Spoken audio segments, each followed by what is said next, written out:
ఏం లేదు, మనకి ఏంటంటే ఇక్కడ ఇష్యూస్ మాట్లాడడానికి ఏం లేదండి. ఏమైనా మాట్లాడతారు, సంక్షేమ పథకాలు ఎందుకు ఇవ్వలేదని దాని గురించి మాట్లాడతారా, లేకపోతే కనుక మొత్తం డబ్బులు అంతా ఒక చోటనే ఖర్చు పెడుతున్నారు దాని గురించి మాట్లాడతారా?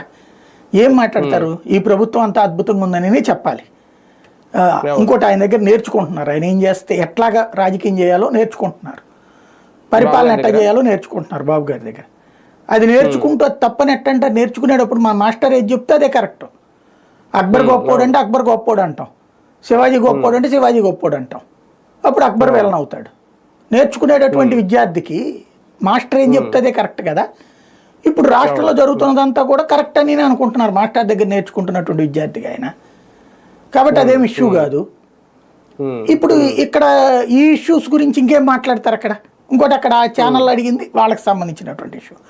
అక్కడ పెద్ద మాస్టర్ ఎవరు? మోడీ. వాళ్ళ పాలసీకి అనుగుణంగానే మాట్లాడాలా. కాబట్టి అక్కడ ఆ ఇష్యూ మాట్లాడుకొచ్చారు. ఇందులో వేరే పెద్ద పెద్ద అర్థాలు తీసుకోవాల్సిన నెసిటీ అయితే కనబట్టలేదు నాకు. లేదు, మైక్రోస్కోప్లు పెట్టి చూస్తున్నారు అనవసరంగా.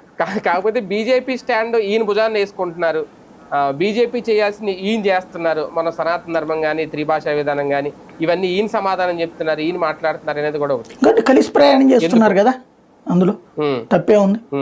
మేబీ భారతీయ జనతా పార్టీతో కలిసి ట్రావెల్ అవ్వడం అనేటటువంటిది ఆయన ఫార్ములా మంచిదే కదా అది. అవును.